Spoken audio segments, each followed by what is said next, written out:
Hey everyone, I'm Scott Brandley. And I'm Alicia Coakley. Every member of the church has a story to share, one that can instill faith, invite growth, and inspire others. On today's episode, we're going to hear how a marriage turned dark and living on the run showed one woman that despite the darkness, there's always hope and pinpoints of light. Welcome to Latter-day Lights.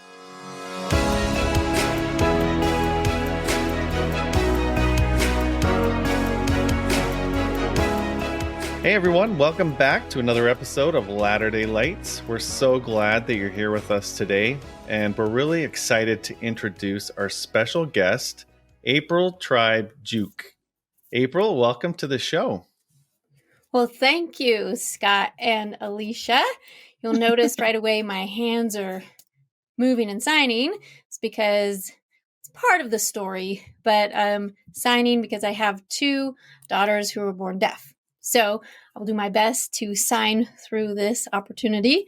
It's a little bit of importance. And why is she moving her hands? That's why.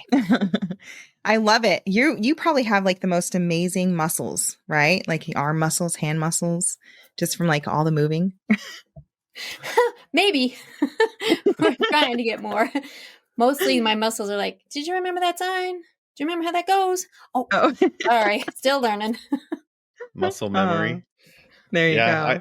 I had a deaf friend in school, and I learned a little bit of sign language, but I can't remember most of it anymore.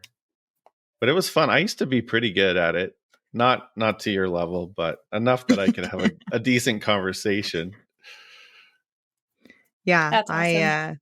I've always loved sign language. I am not any good at it at all. I do have sometimes like my TikTok videos or the Facebook reels will pop up with like people who like to teach certain signs. And it's always like so fun to like learn it. And then the next day I forget it. So I can't even speak regular English. Half the time my brain doesn't work on that. I don't know if I could ever learn a second language, but maybe we'll see. So maybe. Awesome. Maybe. Well, April, why don't you tell us a little bit about yourself? Okay, so to start off with, I have 9 children. I'm a mom of 9, and Okay. I have been married twice, but all the children were birthed from me one at a time. I don't go twinsy. It's a one-time thing because I'm too short, I guess. I don't know. Or that's what the Lord was like, 9 is fine, one at a time. Okay, we'll have a little conversation with that. And I really enjoy teaching. I'm a special education teacher at high school level, all about transitional skills and functional skills for students grade 9 through 12th so that they can become functional within our communities and get a job and all of that. So we really focus in on a lot of living skills for that. And my husband, we have been married. This is my second husband. Talk about the first husband in a minute. My second husband. Okay. And we just celebrated our 15th year wedding anniversary. And so that's how we have 9 kids in 15 years. Maybe things don't add up. We'll explain in a minute. Gotcha. Well, congratulations. That's awesome. Yeah. Okay. Well, Miss April, your story is phenomenal. Scott does not know hardly any of it at all. And I cannot wait to hear more of the details. So we're going to turn the time over to you and let you tell us, where does your story begin? So my story begins, we'll start here with this slice of time. There's more information prior to, and we might touch on it a little bit, but we're going to start here. So I was a missionary for the Church of Jesus Christ of Latter-day Saints, and I served my mission in California, down in Carlsbad, California, and enjoyed that opportunity of sharing the gospel with so many people. I learned a lot of things about how people and relationships, how they work. And I was like, oh, I got this.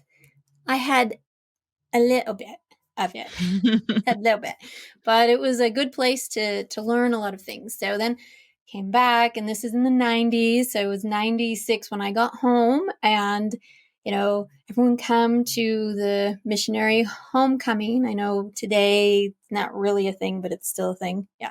Anyway, so a bunch of missionaries from the area who had all served, and they lived in Utah were like, let's go. So they would do mission homecoming hopping, right?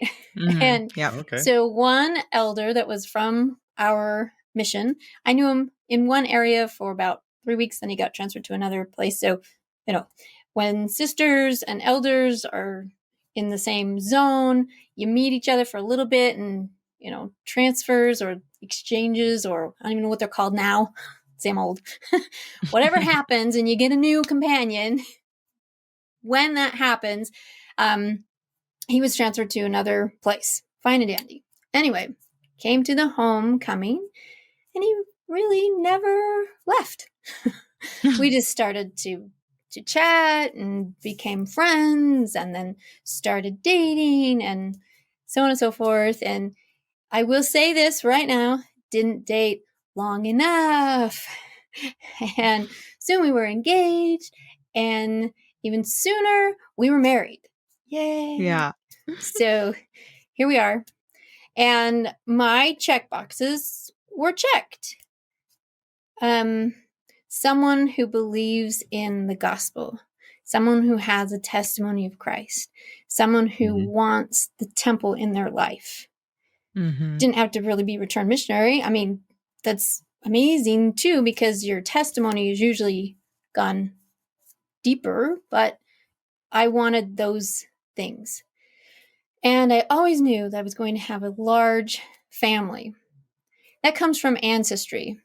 So my fourth great grandmother, she was 5 years old when she crossed the plains with the Martin Handcart Company. She was the 7th of 9 children, and they lost over half of their family in that tragedy. And she remained faithful. She's 5. She's an orphan. She has one older sister, one older brother, and one younger brother. And they arrive in the valley. They get taken in from another family, raised, and then she went on to get married, and she had 11 children. And that 11th had 9 children. And so, the 11th had 8 children, and the first of those 8 had 3, so a little small there. And then my mom, who was the bottom of those 3, had 5, and then I have 9. So a little shrinkage in the middle there, but I knew that I was going to have a large family. Back to the story, I just knew that if we were temple going, we had testimony in Christ, that's the same team. So if you're on the same team, you can have the same dream. I know problems are going to happen. I know I saw many things growing up in my life. I understand. So my thinking was the problems would be health problems, cancer, maybe loss of a job. But same faith, same team. That's what I thought. Well, I forgot agency is part of this. So with that kind of darkness starting to set in, when I was first married, I knew we wanted to start our family. We got married in May, and I had 1 year left of college, graduate with my English degree and my PE minor. I was going to be a teacher in high school and coach the cheerleaders because that's what I did. So I'm like, perfect, right? So checklist off. You can see I like lists. Yeah, things were matching up just fine. And I worked, pregnant, going to college, finishing up, and just life is awesome. My first husband at the time was in construction and building, and he and his dad were going to make a new kind of construction company, and they could build whatever. So my first husband I like to say, like Michelangelo was to marble, my husband was to wood. He could carve, make anything. He could do everything, even draw the house plans. So again, check. Okay. And we were always going to the temple at least one time a month. Check. I mean, could any more light be shining on this? It's amazing. We were given callings and just, I mean, same team, same dream.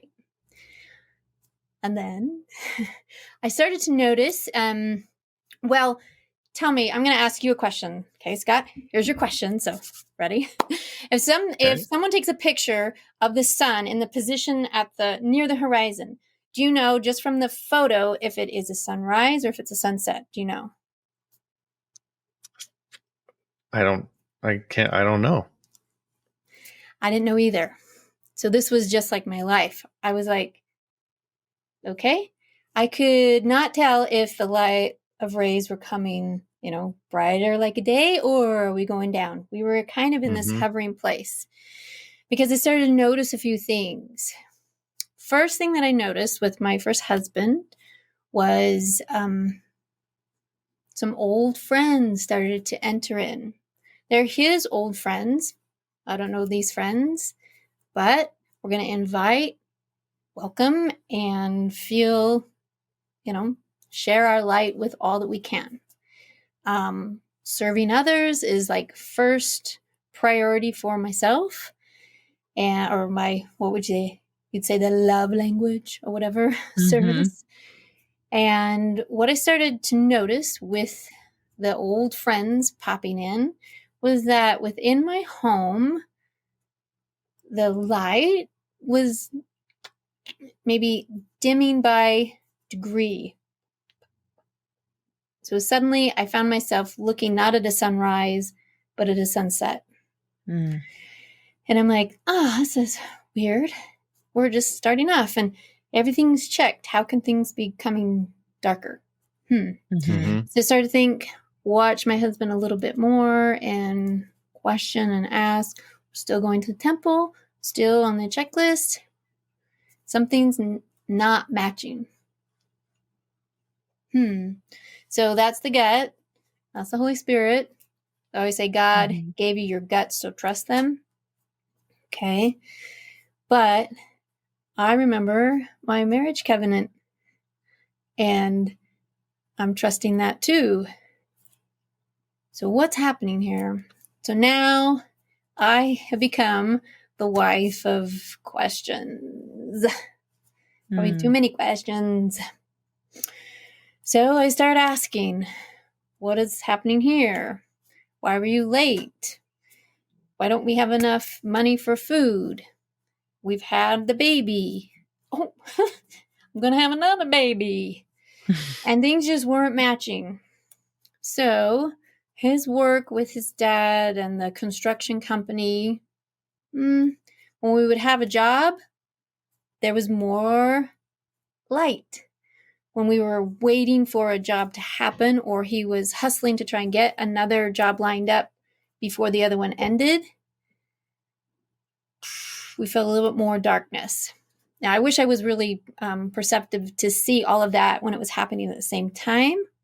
I could feel something was off now in reflection, and because 2020 has amazing vision, I can really see it. Back then, I just knew in my gut, something's off. Well, what was it? First time, we've been married for almost 2 years. My husband comes home drunk. Whoa, hang on a hot minute. We were at temple 2 weeks ago. Wait. Okay, I'm a little surprised by this. I don't know anything. What's happening? Like I said before, we didn't date long enough. So this first drunk episode comes home with this, and I'm just shocked, upset, and I'm screaming. Probably not the best moment of my life. And I just remember feeling so hurt, why could he do this to me? I was just so me in the moment. I wasn't even thinking about, maybe he's drinking because he's in pain. No, Right. not even near thought. We're married in the temple. Why are you doing this to our family? And just on and on and on. Not good. So he sleeps it off. And the next day, trying to kind of, get a grip again and figure out life. The next day happens to be like a family party. So we go to the family party and he has his sunglasses on and I'm like, whatever. And start talking with a stepsister. Stepsister says, oh, I've really wanted to meet with you and talk with you about a lot of things. I'm out of screen, right? I'm like, okay. So I'm nursing baby, watching the other one, and out comes a story about his high school years. Okay, my bad for not asking better questions. And this is that innocence or hope or, anyone out there can judge it because whatever. I didn't ask the deep enough questions. And so learning about the high school days and behaviors and the alcohol and the drugs and all this whole life, my thinking was he changed, he repented, he served a mission.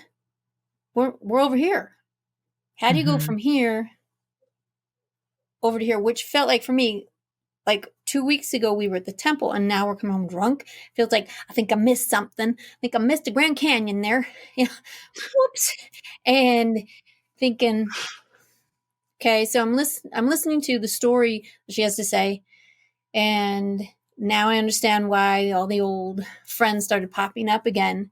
Well, first off, he started having money. He started giving them jobs in construction. Okay. I know I understand that it's a rough crowd, but he's in charge of it. He's fine. And it's good to serve and help other people that are down on their luck. Oh, you are still. Oh, okay. Wasn't ready for that. And just kind of understanding and learning more about his past, I had to just I was glad I was sitting down and nursing the baby and just thinking, okay. And then when she was done, she's like, okay, see ya. I'm like, hi. What do I do with all of this? And my husband was like, oh no, she talked to so-and-so. So I know that he knows that she shared, and he's like, right? Yeah. So I'm like, let's go home and let's, figure this out.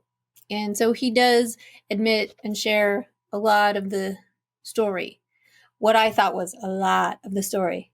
No, it was a lot more I didn't know about. He wasn't ready to share all of that, which it was in a minute. So we try again, reset, build some more homes, take on some more jobs. Staying busy is really important. Go and talk with Bishop, make a plan, an idea what to do. But you'd think maybe like counseling or support would be part of that. No, not really at this moment. It was just it was a lapse. Just went off for a minute. We'll be back. And he was back for a minute until I was pregnant with my third. So you can see within our marriage, as the sun is dipping, the lights are turning darker. So now I'm on my third, and we have to sell the home. We can't sell it. We've got to find renters. I just kind of moved us into my parents' home. Didn't really ask. I just kind of moved because I needed a roof over the head because I was pregnant with the third, and my nesting skills were a little crazy at the moment, and that was probably not a good idea either, but that's where we were. Stayed there for about 4 months till baby was born. And then we made a move to Idaho. And I was thinking, okay, this is going to be perfect. We'll separate from old friends. We'll have a new place. We'll have a new life. We'll have a new opportunity. New equals good.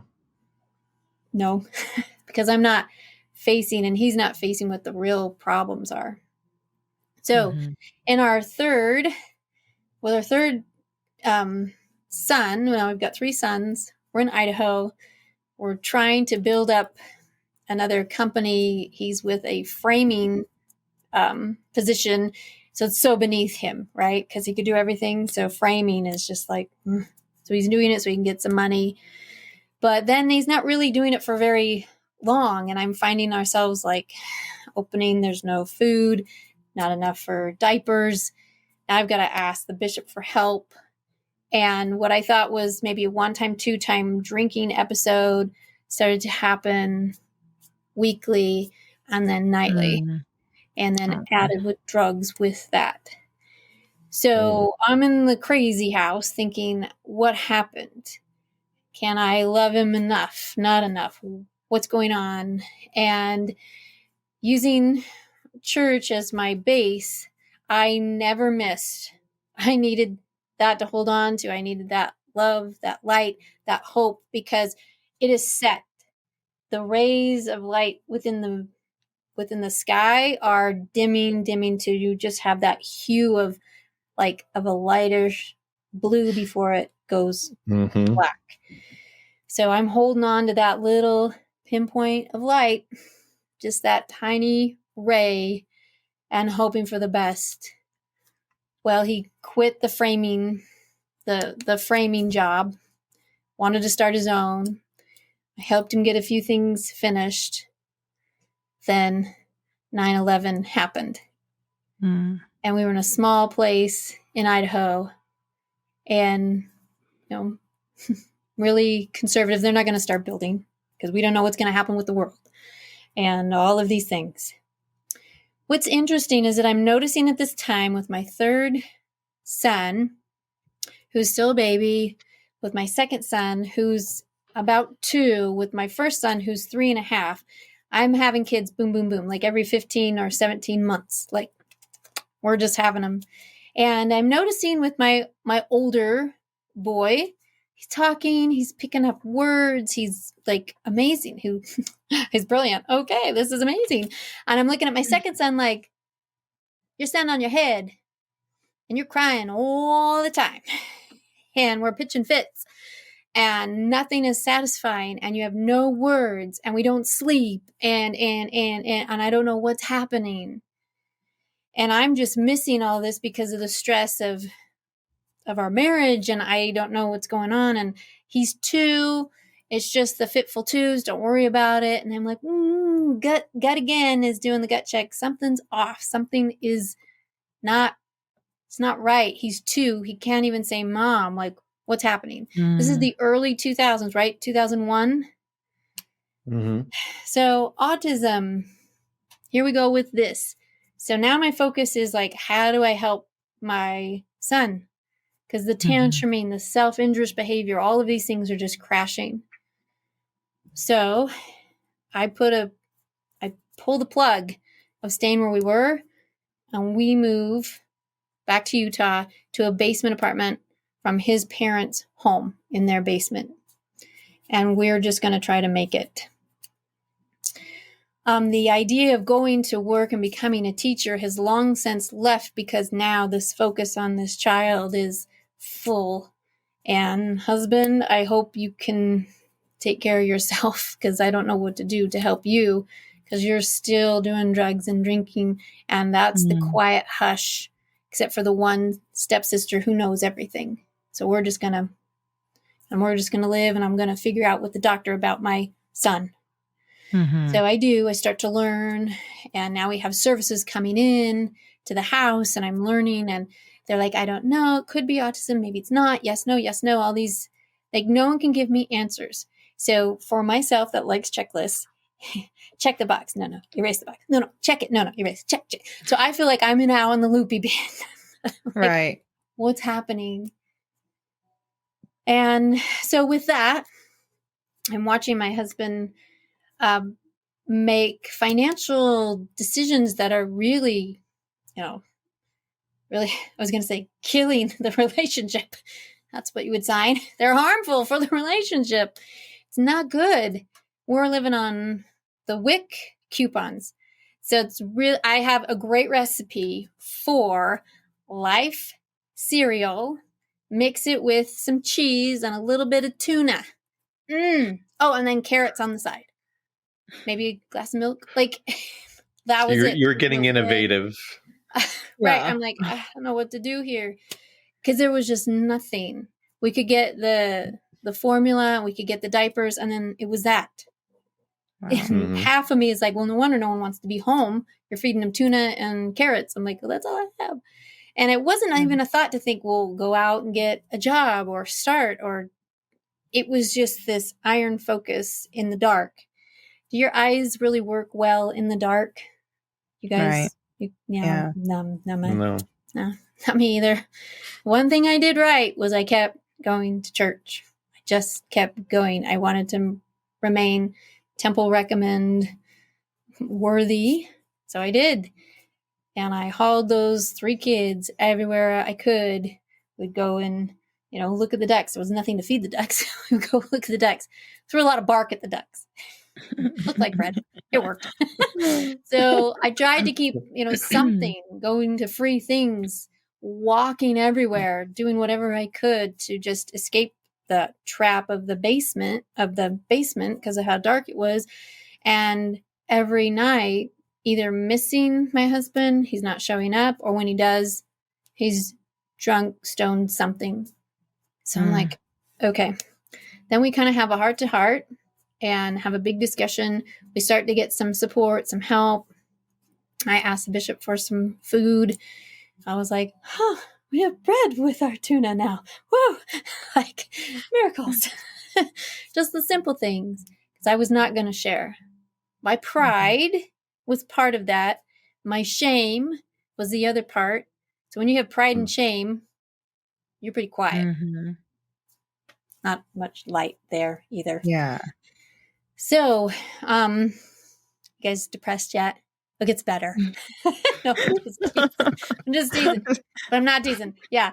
So start working on things, and he thinks, okay, if I can get a big loan and we build a huge, like multi-million-dollar home, this could change everything. And I could be in the parade of homes, and I could be this and I could be that. So these dreams start, and he stops drinking. He stops doing drugs. Everything just stops. And I hear this slide sounds in the middle of the night. And that's his slide bar on the drafting table drawing more house plans. Like he's back and he's right into it. And I'm like, better. I see a pinpoint of light. Woo, much better. And sober, everything's better. So I could focus in on the kids. I could get the help. We were now having some part services, and he was going to, it would be like a preschool, but it wasn't quite exactly that. It was just like a 2-hour kind of learning zone place. And my other child now, who's 1.5, he's not talking. So I have a 5-year-old, a 3-year-old, and this 1.5 who's not talking. And because things have gotten better, I'm pregnant again. Here's our 4th cycle. With every cycle, we never went back to the top. Right. Things just kept getting lower. But on that upswing, you're like, oh, we're going to make it all the way. And we're here. Well, that's better than where we were. So I'll take that. And again, stay with church. Keep going. Read the scriptures. Serve the Lord. Because that I knew was a happy place. This is a side note. But because of my kids' behaviors, we were asked by the stake primary president to not come back to church. Whoa. What? I came back to church. Yeah, good for you. Too much. Wow. We were just too much. And what was so much fun with that is that they were the back door neighbor. Oh. Gotta love it. So fun. And I would drag didn't matter, scream the whole time. I don't know much about the autism spectrum. Didn't know that every time the organ was played, that sound was like he was chewing on glass. I didn't know that there was sensory. I didn't know. And we're here, and you're going to like this puzzle. And I'm like the great woman octopus. Doesn't matter. We're going to stay. And if y'all are offended, I'm sorry, but I'm staying. I need this place. And so I stayed. And it was a huge testimony to me that I was in the right place. And if they were having problems, it was their problems that they were going to have to work on. I did not have to accept that. So I didn't. So let that be a lesson to you all out there. Wow. So we start building this huge multi-million-dollar home out. Scott, you'll know where this is, up in Huntsville. Love Huntsville. Beautiful place, right? So we start building this. It is amazing, all from his mind. All of a sudden, it's created and is phenomenal. And the house is going to it's going to stand for 200 years because of all of the work and the amazing everything that he put into it. And I was part of that project. I helped with the cutting of all the wood. I helped with everything. I had kids strapped to me, crackers everywhere, and we worked together. So in that togetherness of working for one goal, we really improved on so many things. And I felt like we were coming back. Again, we'd never up to the top, but we were getting better. And that was really a good amount of hope. So I just didn't see one pinpoint of light. I started to see several. So this was more like we've got a dark sky cast and now there's several stars. I'm like, you can navigate through the stars, or with this, by the light of the stars, you can navigate. So I'm like, okay, we can get back on course. So we start that. And again, I'm pregnant with number 4 and go until number 4 is born. And it's a daughter. So I have 3 boys and a daughter. The house is finished. Don't have a buyer for it yet. So we will move in and wait for a buyer. Okay. Oh, there's a mortgage with that. Kind of expensive.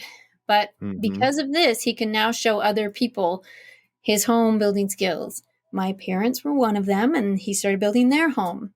He did not come to, I can't even think, the proposal. It was a little off by about $100,000. So put them into huge debt. And now we've got this debt, they've got that debt. Oh, but we're still building these huge homes, which is great. And we get another person who wants one of these amazing homes, and this one will be in the parade of homes. So we're like, okay, if we can just focus in and start this and work our tails off, it's going to be okay. All of this is happening. Baby's young, got the 3 young boys. I'm getting better at learning what autism is. I'm now involved with a program. I'm learning all about sensory and technology and how we can help, because he's 4 and he's still not speaking, but we're going to be okay. I know more there. My husband is on some kind of a track now that's better. It's not where we were, like going to the temple, but it's better than we were with drugs and alcohol. It's going to be okay. So I'm like, I will take this. And we moved into the home, and one night we decided to watch a movie, and it was a DVD. Watched it, called A Beautiful Mind. Anyone ever see that movie? Yep. Okay. So we're sitting down watching. I'm hooked in. I'm like, I am like, I don't know. If my kids fell down the stairs, I wouldn't have known. I was so enthralled. I could not leave. I was like, yeah, what? Like I was in the zone with the movie. At the end of the movie, my husband stands up, he turns it off. Kind of holds the TV console, kind of shaking. And he says, finally, someone knows how I think. I get a what? Record scratch moment. I have like a Google image attack of like pictures flashing through my mind of everything of what he means with that. We've just watched a portrayal of an actor who's having challenges with his mind with schizophrenia. And now he can connect with that character. I need some help. wait. Yeah. What? So sorry, that's spoiler alert. That's part of the book of Pinpoints of Light, but that was what? And then he got real quiet. And I'm in my thinking and I'm watching the kids and I'm looking at him and he's just in.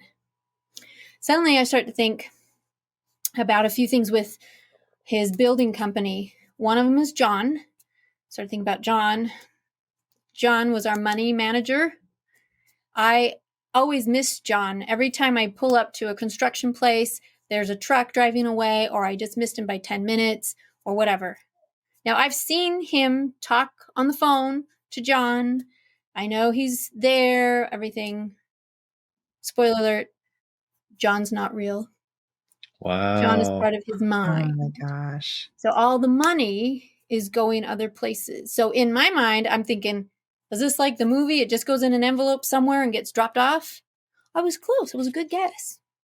He would put the money in envelopes and take it down to people who were homeless. Well, that's nice. But your family is just about homeless. We're back to the WIC coupons again. And there's no money. There's no gas. You know how far away Huntsville is from any real services. Mm-hmm. So I am trapped there in this valley that's a beautiful place with 4 kids and 2 with autism. Oh, wait. I mean 3. Oh my gosh. We were part of a study, a medical study. And after all of the testing came back, I got this stack of files. And I was going through them and I was like, wow, look at everything they got for my second son. Amazing. That's my first son's name. Okay. Second son. I thought it'd be more than that. Okay. Third son. Oh, there's one more file. Oh, it's my husband. Okay, so I just had a sit down moment. Wow. When I have these moments, I go into my southern drawl because I don't know what else to do. I'm like, what? Then, like an eagle, I look over, or like you could say a hawk, I look at my daughter, who's not crawling, who's not speaking, who has sensory challenges. And I'm like, okay, it's okay. Figure it out. And so now we have services coming in to help her and trying to figure out what the first 3. We do have some respite because they're going to school at a special school. It's very helpful. And this special school required me to use 40 hours a month to learn the program too, so I could do it at home, which was fantastic, but challenging at the same time. So we did it. And then I started learning, well, maybe I can really, this idea of teaching, and I could do some homeschool maybe. All of that was really feeling successful. And now my husband is doing the Parade of Homes. It is fantastic. He is nominated to win the show. And I know when he talks about John and the money, I'm like, can I see it first? No. John doesn't allow for anyone to touch it. Maybe my dad, but not you. Wow. Trying to figure this out. And then he wins the Parade of Homes. And on that night, wow, I discover I'm pregnant with number 5. And he tells me that he needs to sit down with me. Like, I can't even imagine what we're going to talk about. So he sits down and he says, I want you to know 2 things happened today with this win. First, I got a phone call from the Chevy corporate offices. Like Chevrolet? Yes. Okay. They are asking if they can use my company's name for their slogan. What? No, I'm completely famous, and people now are asking for this because they're going to start running commercials in about 2 weeks, and you'll see it, and it will say Chevy, an American Revolution. Well, our company was Revolutionary Homes. Maybe a little bit of a match, but I'm like, what? And I'm remembering what he said about the movie and the way he was thinking, and I'm like, no. And now I have to think, if I just explode here, it's not going to work. So I'm like, well, what if I tried a different way and like, tell me more about this? And then he said, okay, now I need you to understand that I was approached by two men in black. Like, well, it sounds like a movie. And Yeah. he says they want to change the U.S. currency for the $10 bill.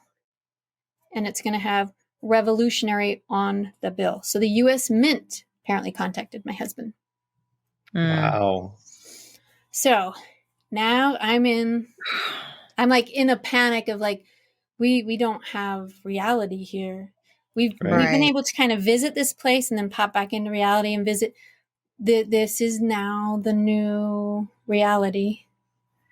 I'm thinking, how am I going to get through this? So I start reading. Every time we go to the library, I start reading up and researching what schizophrenia is. And now, mind you, the doctor has not said that he has this. This is his own mind connecting with this. He is on the autism spectrum according to the files that we got back. And it's a possibility that schizophrenia is part of that spectrum. That's all I have. Wow. So I'm like, okay. So I'm researching, trying to figure things out.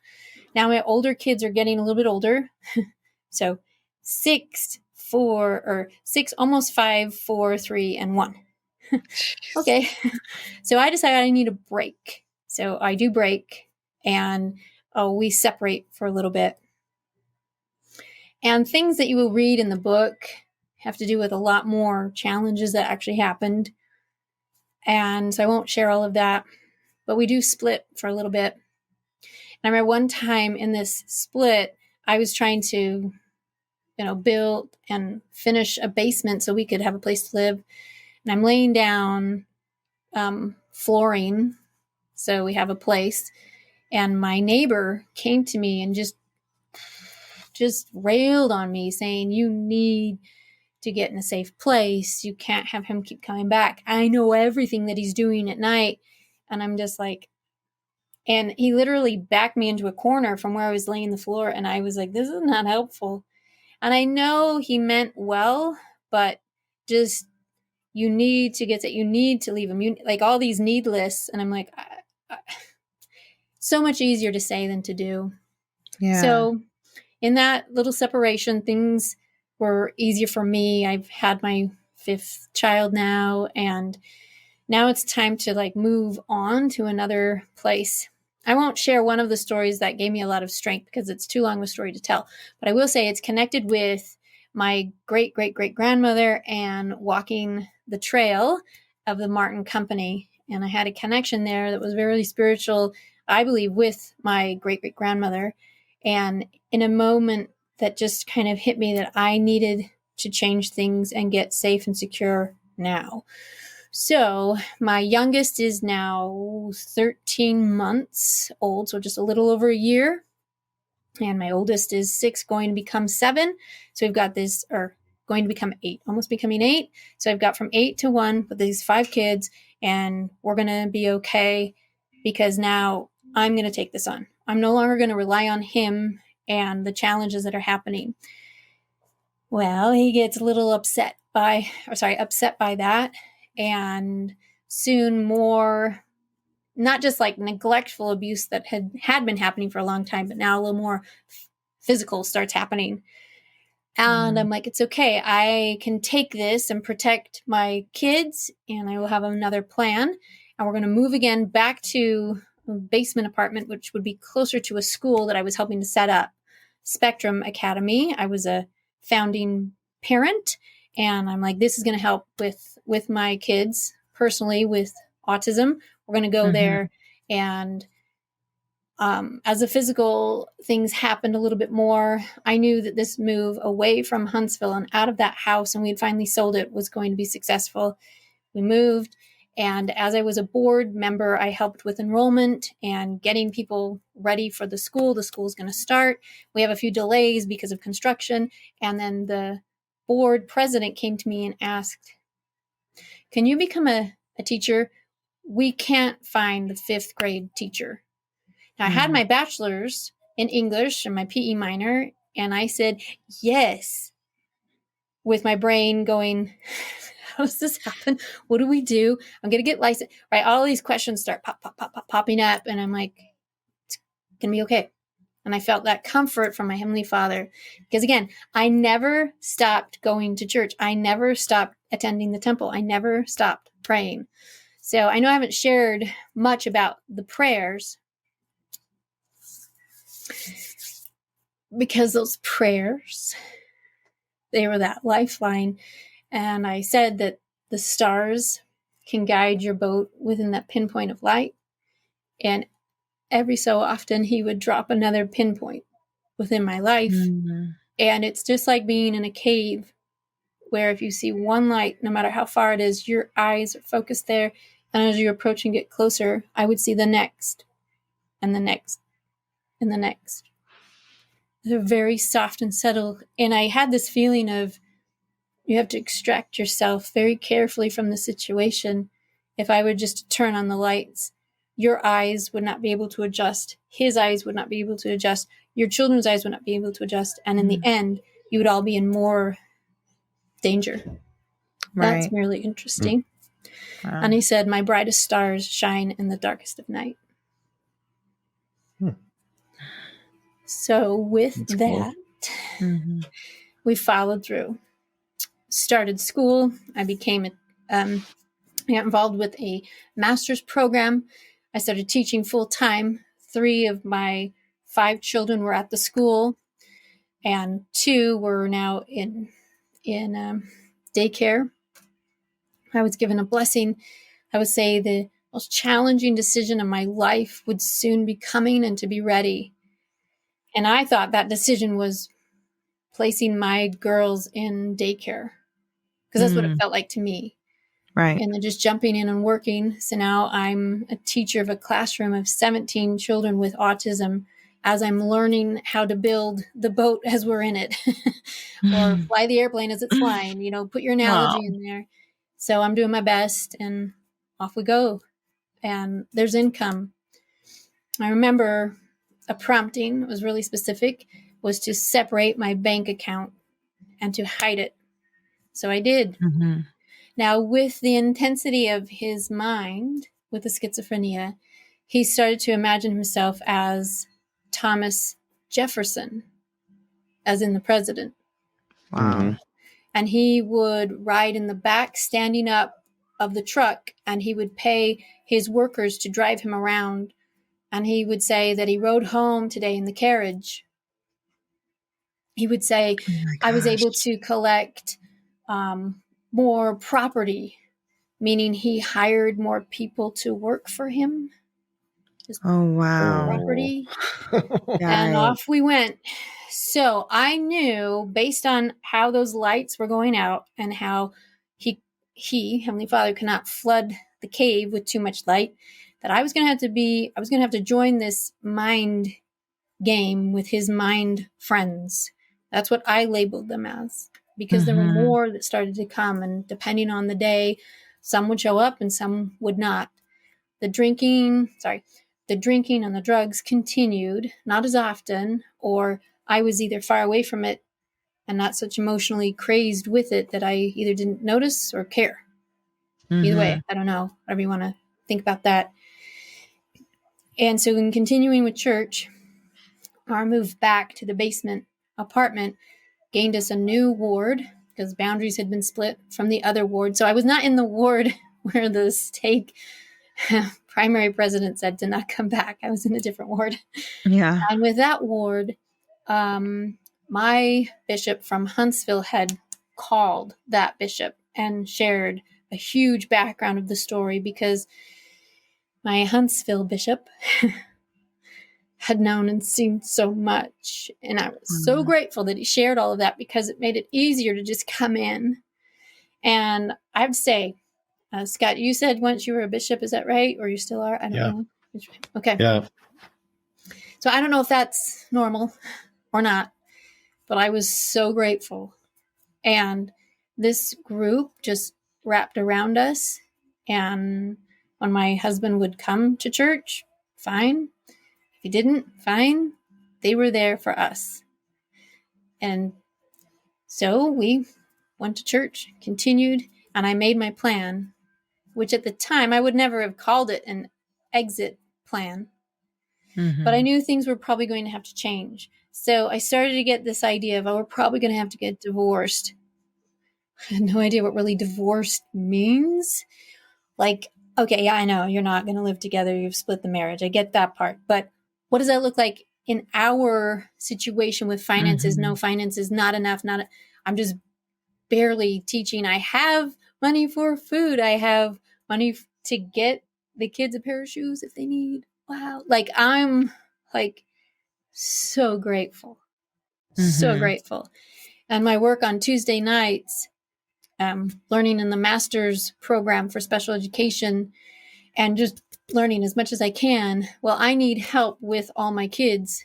So we had done an exchange with his parents. So my father-in-law and my mother-in-law, they've both passed. So as I share this part of the story,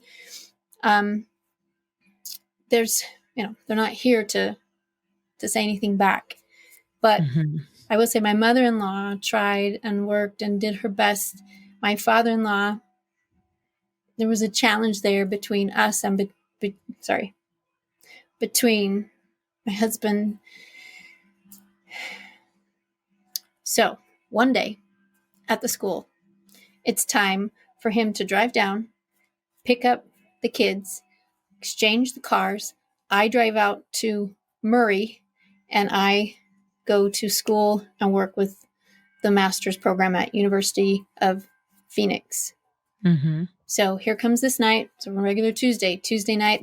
My kids love Tuesday night because they get to be home with grandparents and they get Little Caesars pizza. Yeah. Sorry for the plug, but hey, this was a big deal to go from the tuna and whiskey one. We got to have pizza one time a week. It was like celebration. So he would do that, drive home, get that, and take care of the kids. I would come back about 10:30 at night, make sure everyone was where they need to be, sleep the next day, keep going. So it was a grind, but I was having income and it was fine and I was hiding it.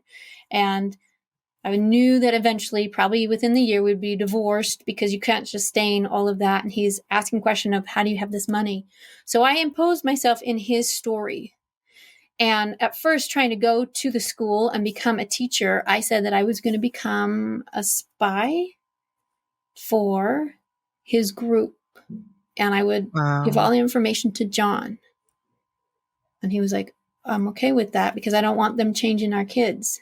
I'm like, okay. So I'm like, I will put down all the notes. So I would write down whatever his mind wanted to hear that day on notes and how they learned and what they did. I became a fictional writer for my life. So I was involved with the story. And when we were going to meet, I kept asking, can we meet John? Yeah. He's like, no, I'm just going to give him, because you're writing this down, I'm just going to hand this off to him. And I'm like, okay.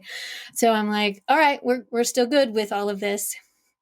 So trying to keep them, my kids, the 17 I'm in charge of, my own mind, and his games. So I guess this is where my checklist came. That's a lot. Yeah, that's amazing. You could keep track of everything going on and stay sane yourself. And I have to ask real quick, did you confide in like your family or anyone about what was going on, or did you still keep that all quiet? So I had shared, we will say, the tip of the iceberg, and as a response, just to see how they responded to that, was very overwhelming. So I knew that was it. That's all they could handle, and that's okay. Because who can really handle all of this? Wow. God can. Heavenly Father can. Oh. I had all reliance on them, and I just followed. Wow. Because I had to trust in that fully. So back to those Tuesday nights. Here it is a Tuesday night in November. And it's time to do the exchange. And I noticed my father-in-law coming into the school building, bleeding and staggering. I'm like, what happened? We're at the end of the day. We're just getting ready for carpool. So this is a charter school. So The teachers are the nurses. The teachers are the librarians. The teachers help with carpool. The teachers are everything, right? So it was my turn for carpool, and my father-in-law's bleeding, and I'm like, okay, sit down. And I'm like, pass the chain off to someone else. I hoped it was a teacher. I don't know. I'm like, here, I got to work with this. And he tells me, your husband attacked me. Now, mind you, this is his son. Wow. Your husband attacked me in the car. He hid, and I'm driving down, and he hit me in the head with a hammer and pushed me out of the car in the intersection of Redwood Road and oh my I think it was gosh. 2900 South, right in North Salt Lake. So a few witnesses, just going to say. And so he's staggering to the school. The witnesses call 911. So as he barely finishes the story, here are the police officers, all here. Bell rings. Everyone's out. It's time for carpool. And I'm like, oh my gosh. Okay, so we kind of get moved to the library, and the library is awesome because it has windows. So now we're in the fishbowl. It's okay. Oh good. So all the kids, what happened in there? Anyway, so I'm talking now with the police officer. The police officer goes back to my father-in-law, and he says, do you want to press charges? What do you want to do? And he looks at me, this strong prompt, press charges. Press charges. I just say it that bluntly. And he's like, okay, I think I will. I think it's time for him to learn the lessons. So my father-in-law knew about the alcohol. He knew about the drugs. He did not know about John. He did not know about the split personality. He did not know anything about that. He might have had guesses, but I never shared those stories. And I don't know how far my first husband shared with him. The point of why he attacked my father-in-law in the first place was that he needed to sell the car. He needed it now. So he started to drive away with the car. Then he saw my van in the parking lot. He got out, there was somebody walking on Redwood Road, and he said, I got $10. Can you drive this car? Sure. So the guy gets in, starts driving the other car. My husband drives away my van. Now two of them are driving. Oh, no. Well, because everyone witnessed this, the police officer caught both, like 2 blocks down, because they stopped at Maverick. Sorry, I'm like commercial for y'all. Sorry. Yeah. I stopped at the gas station because I was out of gas. So maybe it was a good thing. Always running on fuel. Yeah. So they stopped there. They got arrested there. Well, they got taken and then brought back. And now the story was shared. The cop tells me these things. And my father-in-law says, yes, press the charges. And now we're moved from the fishbowl library into the principal's office with blinds. And I remember looking through the blind and my husband being put into handcuffs and against the car. And my husband looked in the direction of the school, and we met eyes. And I'm like, I'm going to be a news story tonight, and not the one I'm going to be able to hear. I just was like, okay. I had seen the look one other time in a physical altercation. And that look, I don't know how he found me, but he did. And I'm like, it's today. It happens today. And I saw one more little pinpoint of light within my mind. It wasn't a crazy mind yet. I was getting close, though. So I turned to my father-in-law. And now, again, y'all can judge me on this, but this is how it went down. I turned to my father-in-law. I'm thinking about routine and stability for the kids. So I tell my kids, tell my my father-in-law, take everybody home. It's going to be a normal Tuesday. I'm going to go to class. I'm going to see if I can get out a little early. I'm going to come home. We'll talk about everything. My father-in-law wanted to discuss everything. I said, I really can't miss my class, which was partially true because if you miss a 6-week class, you have to repeat the whole thing. I wasn't keeping everything in order. This plan had to stay within the plan and the time frame, no matter what situation was happening. So father-in-law takes him home. I blast out to school. I meet my teacher, and I said, I'm going to sign that paper right now that says I was here for all 4 hours of class. And she looked at me and handed me the paper, and I signed it. I said, when I get a phone call and I have to leave tonight, you don't ask questions, you keep teaching. I'm like, wow. Okay, guess that's right. Like, it just was pouring out of me. And I'm like, okay. So before that all happened and I left, one police officer lingered around. This police officer is Officer Dersha. There's a small connection here.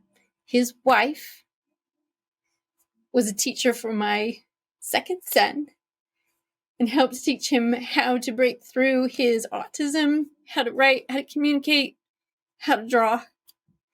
So teacher Dersha and her husband, Officer Dersha, a big influence in my life. Mm-hmm. And that night, when I'm ready to leave, he's the last one there. He hands me a card. And he says, are you running? Yes. He said, you must call this number first and tell them what you're doing. Because if your husband posts bail tonight, he can call saying that you have kidnapped the kids and now I have to come after you. But if you call this number to the shelter, tell them what's happening, I don't have to come. Wow. So I don't watch a lot of CSI. I don't know. This is not high school classes you learn. I don't know. Like, oh, yes, I called, left the message, went to school, signed the paper. Now, what phone call was I waiting for? I was waiting for a phone call from the second counselor, who was a bailiff at the county jail where my husband was going to be booked. And I knew his drug buddies would get him out and post that bail. And they did. And I got the call. And I left. And broke a lot of speed limits on the way. So I'm sorry. There's my confession. Wow. So I went from Murray to Layton in about 17 minutes. Oh my gosh. A little too fast. Anyway, I arrived there. I turned off the lights. I park in the driveway. I am not going to discuss this with anyone. I open up the door. And like for the first time, like your eyes are open, right? I see a few more pinpoints of light. I open up this place. There's just spoiled milk. There's diapers on the, like, I'm like looking at this like, what happened? I don't know what happened. And my kids are still wide awake. It's about 10:30. No, sorry. So it wasn't that late. It was about 8:30 because I had just left. And I knew I had about 8 minutes to get everybody before he showed up. So I'm like, come here. We're going to go on a trip. And we're going to go. We're a swimming pool. And we're going to have a vacation. And my oldest son is like, yeah, let's go. I'm like, okay, we need to put stuff in here. And now we're going to pack this. And I was just as quiet as I could be. And I said, but this is part of the game. Can you show me how quiet you can be? Yeah. So we tiptoed all around that apartment. And I snuck out all the kids at a cooler with some food. I grabbed a few blankets, put some toys in a bag, grabbed some clothing, picked up my one girl who was asleep. She still had like a princess dress-up clothing on and her daycare diaper still. It's November. It's snowing. She has no shoes. And we get her into the car. And then I lift up my baby and buckle her in. I fold the pack and play, put that in, and I start pushing out the van because I know if I fire it up, I'm going to wake up my father-in-law because he knows I'm home. But I haven't gone upstairs to have this discussion because we were going to talk. And so I hop in and I fire it up and there is banging on the hood of the van. And it's my husband. It's not. It's my father-in-law screaming at me, we can work this out. And I pop it into reverse and he falls off the van. I pop it into drive and I drive around him. And it was like, Jesus, take the wheel. And I don't mean that in a silly way. It was really actually playing on the radio at that moment. But as the snow came down, we just took off. And I called the bishop. The bishop had said, do you have money? I said, I have a little bit, because payday wasn't until 2 more weeks. And he helped me float some money to get a hotel, got a hotel. And now I'm in the cat and mouse game, because I know he's going to be looking for us. So I drove, and now my van becomes part of this cat and mouse game. I have to hide the van as best I can, and it's snowing. And I'm like, it's okay, I got this. And I didn't really mean like me, I've got this. It was more like, we've got this, right, Heavenly Father? And so we come into the hotel. I'll show this little quick story. The clerk's name was Gloria, and she and our eyes met. She didn't say anything. She offered a room. There was a Christmas tree, because it's the end of November.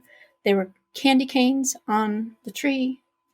She invited the kids to grab a candy cane, and she helped us to our room, get the kids inside, and she unlocks the door, and she unlocked the door, get the kids inside, and then she says, are you running? And I'm like, yes. And I just lost it. And she gave me this hug, and she said, you'll be safe on my watch.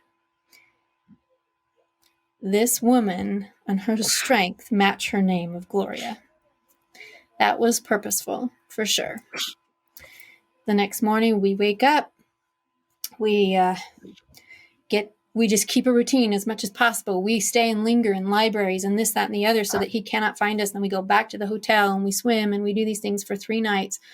On the fourth morning, the Gloria comes to me, and she says, he was looking for you. Because I'd given her a picture. Wow. And I said, thank you. We left. Didn't return. I had a friend that we were able to stay in a basement, and there's other places that we kind of cat and moused for a month. Because at the moment that I left, I'm like, okay, we're going to get an apartment. I had a plan. I just wasn't really well informed. I didn't know that you needed a credit score to get an apartment. I didn't know that there were, what is it called? Waiting lists? So in my cluelessness, I didn't know. I was making a plan that I didn't even know all of the parts to, but I was trying my best. Put the name down on the waiting list. She's like, yeah, 2-3 months. And I'm like, okay, it's okay. We got a van. We can live in the van. Like, that's my head spinning. Like, we have a cooler. We can do cereal. We can do sandwiches. Like, I'm just making the plan. We will survive this, and we will not go back. And in this week long of hiding with the cat and mouse, and still showing up to school, and I'm letting people know, and now I'm involved with the police, and getting a protective order, and going to court, still teaching, still going to school, making it to my master. Like, I thought the story was good enough. Now there's even more parts. It's okay. We were kept safe. Heavenly Father kept us safe. One more pinpoint of light just kept, okay, now we'll go here. Okay, now we'll go here. Okay, now we'll do this. And I will say, and this comes from my great-grandmother, it is an honor to know your Heavenly Father and His Son, Jesus Christ, in your extremities. I'm not saying you have to have extremities to know them. They will not leave you when you're in them. And I just need to testify of that, because those pinpoints were amazing.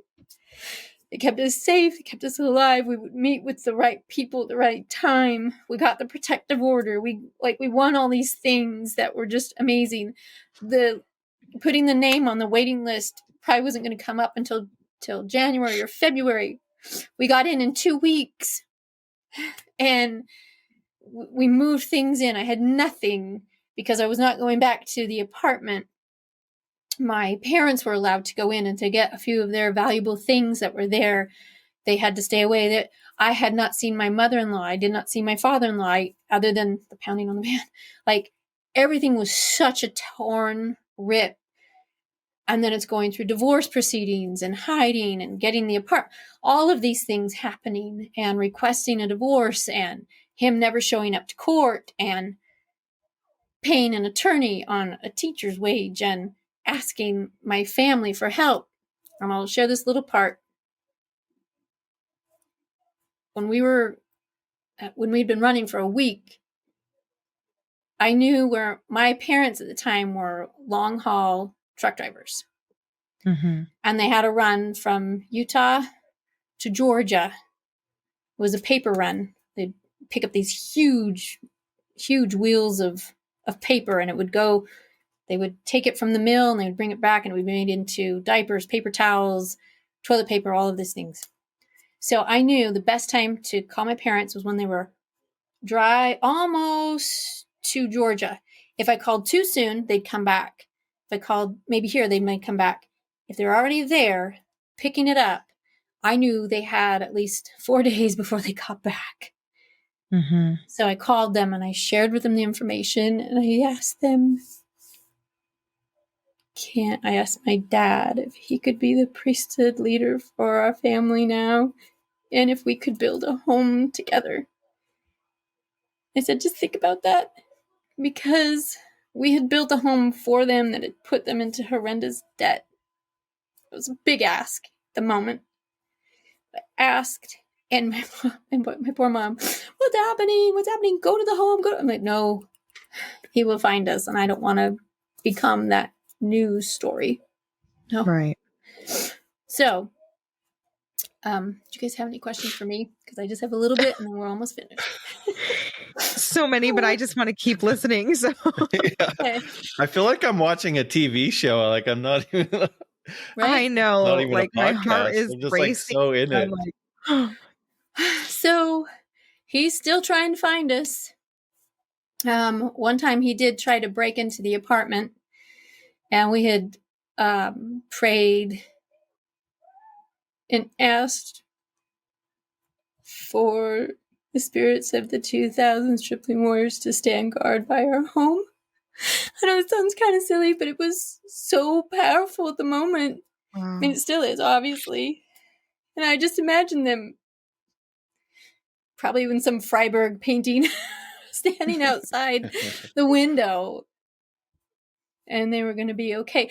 What was so interesting about all of this, and I skipped over it, or maybe just purposely saved it till now, when I was praying to know if I was going to get divorced, I was living in that basement apartment again. It was so dark, and I just had a few pinpoints. I remember really specifically the Lord saying, I was asking, how can you help? What are we going to do? Help. Like, who can help him? And I got chided a little bit. And he said, you are not the savior. That's my son's job.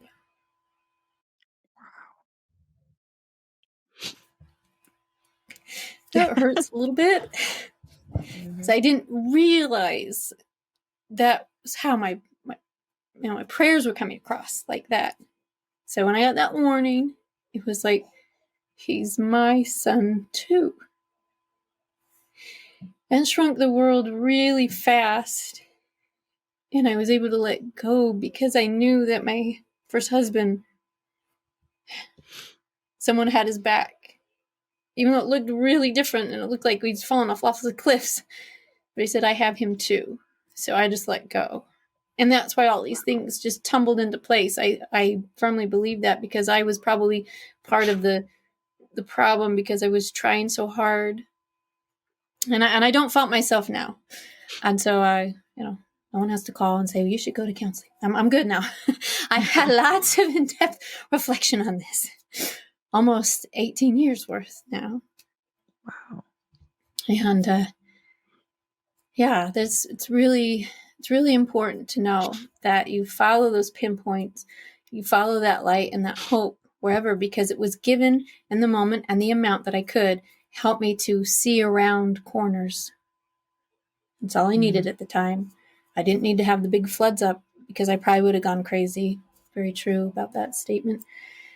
So we continued. We got the apartment. We were safe. And life continued. Eventually, my parents and I, we built a home. We moved into that home and raised 5 beautiful kids there. And I'll give a little bit of a spoiler alert. I'm married again. and it's more pinpoints. One happened when I was actually lecturing at an autism conference, my oldest son fell and broke his arm in such a way that he was going to lose his arm because of how it was broken. And they were trying to reach me, and it was just terrible. And again, I find myself driving in a snowstorm in Utah to try and race to the hospital and get there, save my son's life. And I remember screaming in my prayer, wasn't fairly reverent. I was like, screaming in my prayer. I'm like, I can't do this alone anymore.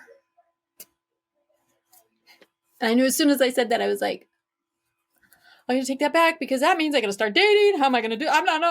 Oh yeah, me showing up with these 5. Hey, look at this package deal. Yeah, Oh no, a little crazy. So anyway, there was one amazing, and I can point behind this wall, amazing man whose name is Scott. Scott, great name. And we met online. Yes. I think it was LDS Planet, whatever. Yeah. Whatever it is. We started dating, and he accepted those 5 as his own. And we were able to get married. I was able to cancel. Well, I asked for our sealing to be canceled for my first husband, and it was granted. And a week before our wedding, it was given. So we frantically called which temple was open, and the Bountiful Temple had an opening, and we grabbed that. And it was on the same day that we were going to be married civilly. So we called everybody, change of plans, change of venue. Great venue. It was amazing. And we got married, and then soon found out, we're going to have number 6. And she was born deaf. My daughter's born deaf. And I'm like, short story, she was the best baby. She slept through everything. And my home is like crazy. And I'm like, y'all, you got to have number 6. She's the best. She was born on St. Patrick's Day. I'm like, lucky charm. Look at her. Aww. And then I'm washing dishes one day, and these dishes crash to the floor, and she doesn't flutter, blink, flinch, nothing. She's 6 weeks old. And I'm like, what? Banging the pot behind her head. Bunk, bunk, bunk, bunk, bunk. Anything. No flutter, no blinking. I'm like, well, we're going to go test this out. So we tested her. Yep, deaf. Okay. So I'm like, well, you learn sign language. So I went back to my sign language days. You ready for it? Here it is. Sesame Street with Linda. Really? I know A, B, C. Right. That's all I know. So it was a crash course in learning, and she just been a delight. And then number 7 came, who just jabber mouth. He was born talking. And then number 8, born deaf and with autism. Oh, wow. So I knew, I'm like, I know this. How do I do it when they're okay? So I had to learn a little bit more. On the number 9, a Scott Jr. He's not deaf. Hey, I don't think he has autism. Hey, I don't know. Just kind of, normal family. So here we are. So my oldest son, not husband, my oldest son got married last September. And so now we're just watching new things happening. And I will say my older 5, they've been through it for sure, but they are still strong, and, just lots of love, and they're amazing people. I love my kids. And now we've got, 5 still at home. She's in college, but living at home, and the last of the 4 little ones. So we go from age 25 to 9. And that's kind of the family. So my husband is amazing. Celebrated our 15th anniversary. Went through kind of a sick spell for a few minutes, but he's back, and all is better now. And more pinpoints of hope. And how I close out my book is I kind of share a little bit about that story and about a move that we made with our family. And after writing that first book, I wrote it, my pinpoints of light, escaping the abyss of abuse, in a way that very similar to how I shared the story. Just, I wanted you to feel and experience what I experienced, because how can you understand it unless you live through it? So I just wrote it as that feeling. And then my second book, Out of Darkness, kind of explains what I learned. I didn't want to interrupt the story with my learns. And so I wrote the second book. Wow. And the point is that there was always hope. There was always light. It's always given through Christ and through Heavenly Father. If you follow the Spirit and the promptings, they come from them. If you follow the prophet, you follow what your scriptures say, and you do your basics. You pray, pay your tithing, go to church, you attend the temple. The strength that happens with that is more than what anyone out there can promise. And I will say this, staying on the good ship Zion and watching the chaos happen all around you and watching people that you love jump off that ship, metaphorically speaking, jump off and wonder why they can't make it back. Like, no, stay on the ship. Look who's the captain. He's like right here. Christ is right here. Stay here. Don't look for other things. It'll take you, and it's so hard to come back. But it can happen. I know you've had many stories that it can. But if you're there, like trying to lean over the boat to think, well, maybe that's a better place, I'm here to tell you it's not. Stay on the boat. So I know it's kind of a plea, but where I come in with boats and lights, probably notice these lighthouses. And the last thing I'll share is that a lighthouse has one candle power. So there's one candle. How far can you see with one candle? Casts a glow just a few feet in front of you. But when you put it with cut and reflective mirrors and lenses, it can concentrate and amplify that light up to 20 miles from one candle. Now, I know a common thing is that if we all join together, our lights grow, which is true. But I really think that we are more of a mirror or a lens when we approach another's light, and our lens reflects and refracts that light and amplifies it towards others. So I really think that in that idea of the lighthouse is on a firm foundation. And it's Christ beckoning the boats to come home to the safe harbor. And as we do, we add our lenses, and more amplification can happen as we serve and love each other. So as those pinpoints out in the darkest night from a lighthouse, as you come closer to that, the pinpoint becomes a ray, becomes a beam, becomes a beacon. And you're in safe harbors. So I just wanted to close with that. Wow. Oh my gosh. This was so, I'm absolutely in awe of you for number one. Just the things that you were able to make it through with the faith that you had when you had every reason to stop believing and to stop trying. The fact that you didn't and that you held close to the Savior, like, of course your children are going to be amazing, like you are the ultimate mother. And I just think it is so phenomenal and so inspiring to be able to hear your story and to see how it is that you got through all of that and where you are now. I'm curious, what happened with your first husband? Did he just stop, looking for you? I was going to ask that same question. Yeah. Are you still in fear of him? Like where did that leave off? It's probably a whole nother podcast, but what I can summarize is that he was in constant trouble with the law, arrested, jailed, on probation, arrested, jailed, on probation, constantly looking for us, came into the school one time, the cameras caught him He had violated the protective order. And so things like that continue to happen. We did have a cross-country move because of some of the other issues.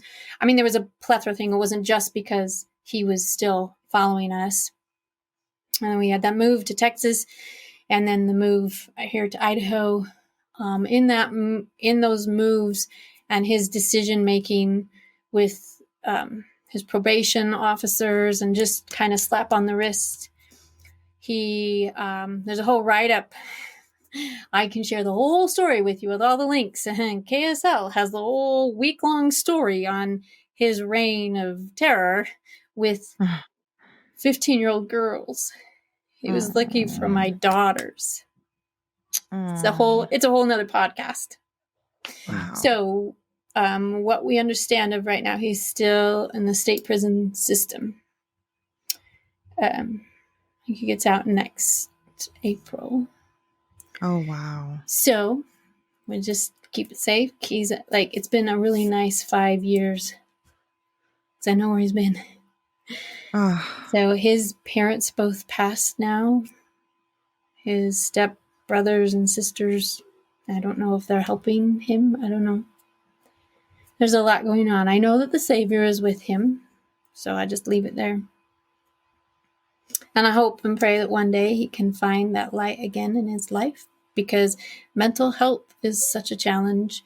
And I know suffering with that, but being dangerous, it's an awful mixture. So that's where I know right now, as this podcast is, going out. We'll see.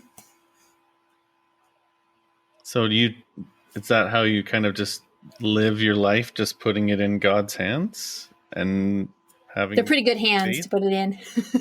Right. Yeah. So I'm just going to leave it there. Yeah. Just be aware. And my older 5 now, they're all adults now. No, that's true. So it's a little bit different.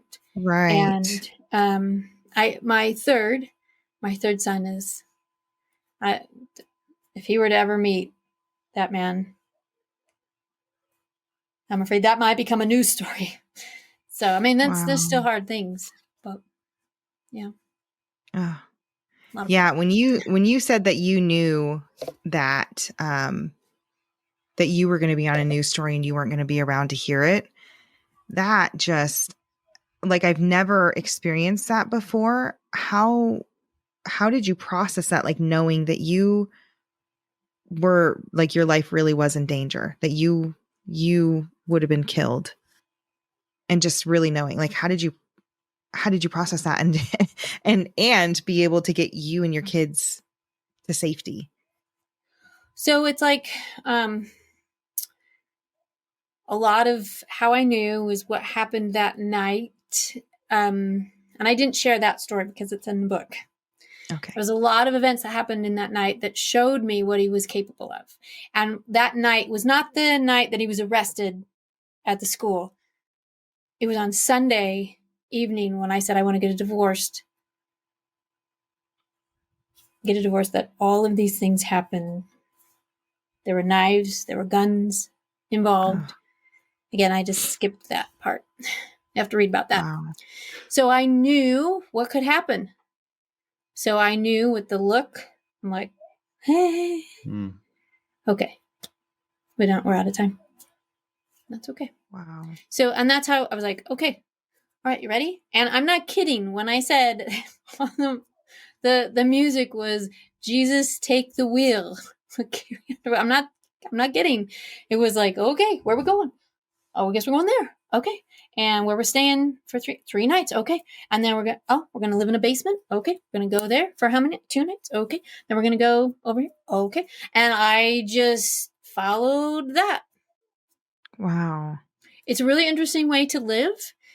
And, there's intensities within a situation that when you're following that, it's going to be okay. And you're okay doesn't mean that you're going to be alive, doesn't mean that you're going to be dead. It's going to be okay. So you trust that until you go around the next corner. I'm okay. Okay. Go to the next. I'm still okay. Okay. And if you're wanting to control anything, it's just let it go right there. That's a nice little dream. And just trust your captain and go. So I'm curious, having been through all of this, what would you say to someone else who's in a similar situation, who is married to someone who has a really extreme form of mental health issues that is dangerous for you and for your kids and stuff? Like what advice would you give them? Make an exit plan. Find friends. The biggest thing that they do is they try to isolate you. I mean, I was in Huntsville with no gas in a car and a beautiful place with no neighbors 1 mile away from another. Isolation is the first thing. So do whatever you can to connect with people. Stay at church. Connect up. Share with those that will be part of your team. So I call it the supporters team. This supporting group that you have, supporters, part of them are maybe they're the only ones that can hold the backpack that has all of your stuff and your documents in it. Great. Maybe there's another one that all you do is vent to, and all they say is, and they don't give advice. And if you have somebody that's part of your team that said, you promised you were going to leave, and then you came back, and then you leave and you came back, so I'm done, they're not good teammates. Think of it like this, like a first responder. Anytime a firefighter comes into the house, he doesn't stop, put down the hose, and say, who started this fire? Who did this?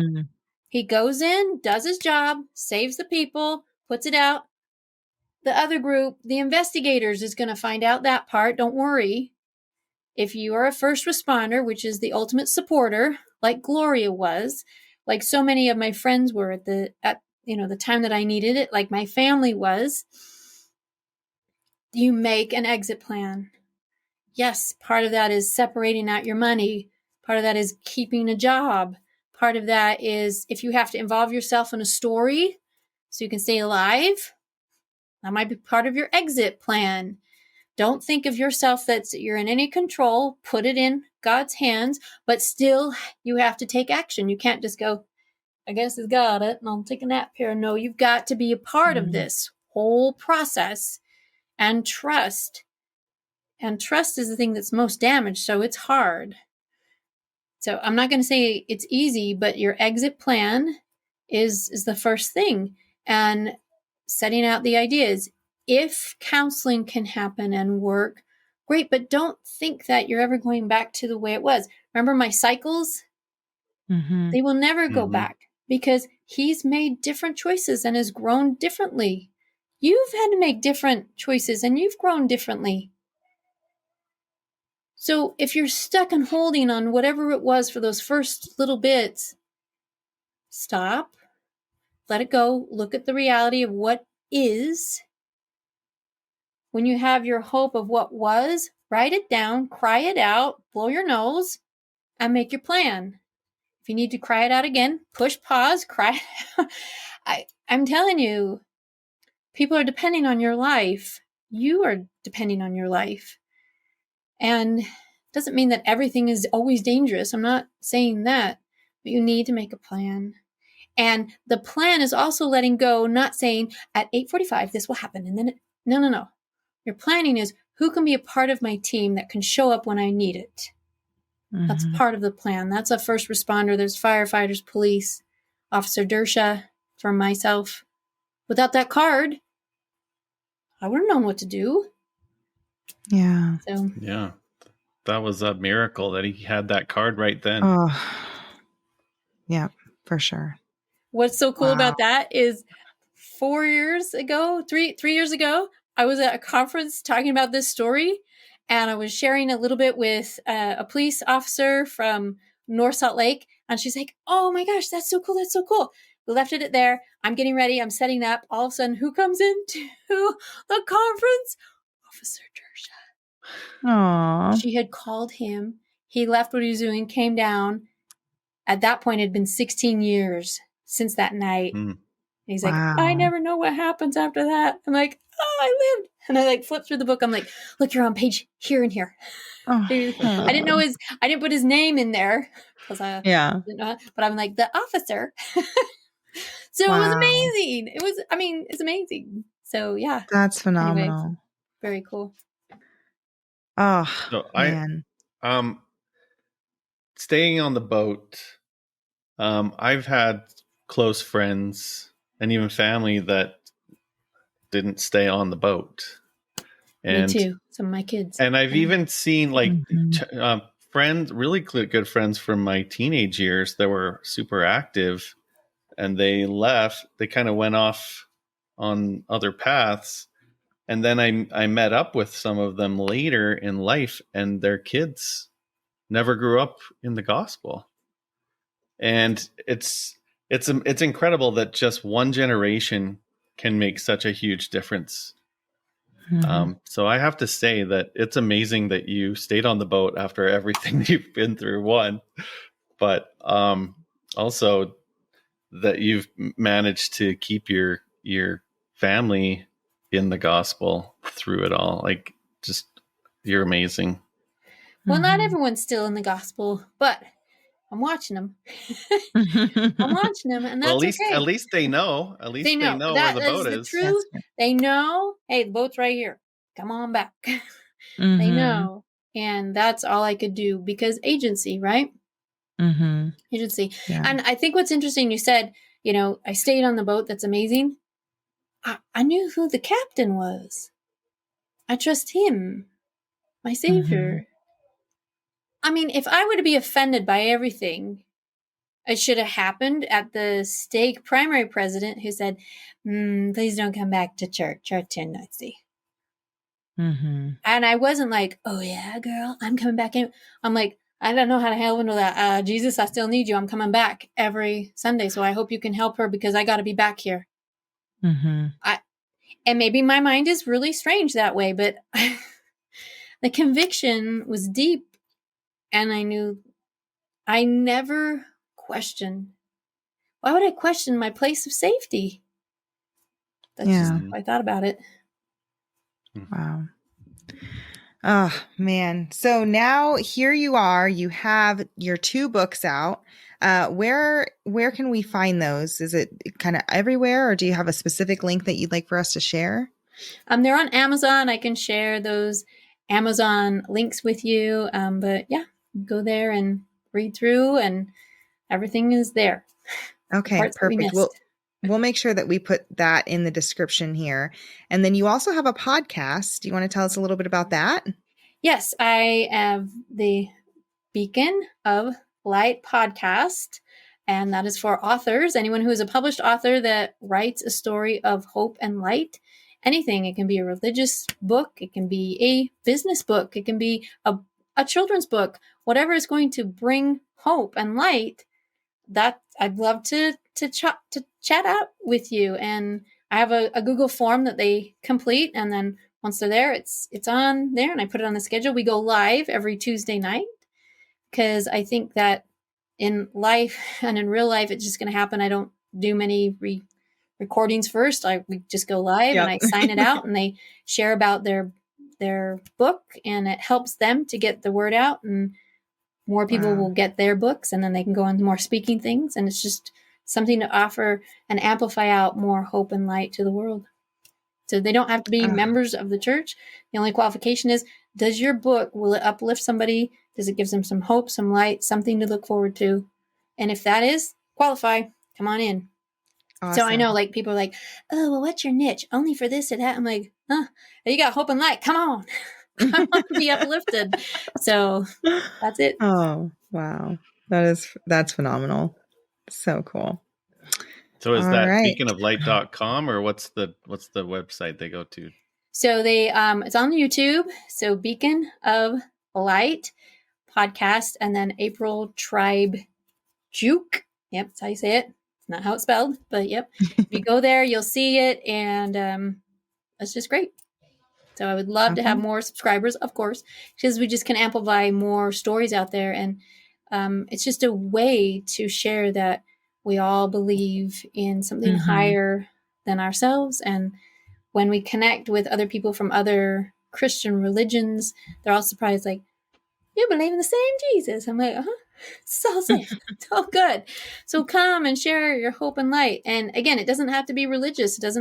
I've had business, I've had children's book. I mean, whatever is going to bring some hope and light, come. If you were you do have to be a published author. Can't be writing the book. It's got to be published where we can go and send them. But yeah. Gotcha. That's awesome. Yeah. All right. Well, April, this has just been so great to have you on the show, to hear, a part of your story, right? We have so much more in the book that we can learn about and read about. And we really are so grateful to you for reaching out to us and for coming on our show and for writing your story, for sharing your story, for sharing other light. I know that's, of course, one of the main things that we focus on here at Latter-day Lights, of course, is just sharing light, And so I think it's amazing that, that you're doing that all on your own. And you make me tired. I have to say, I don't know when you rest, but you make me very tired with 9 kids and book tours and learning sign language and working with special needs children. It's just, I don't know how you have so much energy, but I am so glad that you do, because this has been great. Yeah, you're an inspiration for sure. Well, thank you. He put it in, so might as well amplify it out, right? I love it. I love it. Yep. All right. Well, to all of our listeners, thank you guys so much for tuning in today to another episode of Latter-day Lights. We really hope that you guys will comment on this show. Let April know what your thoughts are about her story and the way that she's inspired you. We would love for you guys to support her as well. Go pick up both of her books. Go check out her podcast. Share. Do that 5-second missionary work. Click that share button and make sure that this story gets out to others who desperately need bits and pieces of what it is that April talked with us today about. And remember, if you guys have a story to share, if you want to share some light here on Latter-day Lights, or even if you want to go on to April's podcast too, go ahead and send us an email at latterdaylights@gmail.com, or you can head over to our website, latterdaylights.com, and there's a form at the bottom of the page that you can fill out and you can get in touch with us. So. Yeah. Thanks again, April. And thanks everyone for tuning in. And we will talk to you next Sunday with another story. Take care. Bye, everyone. Bye.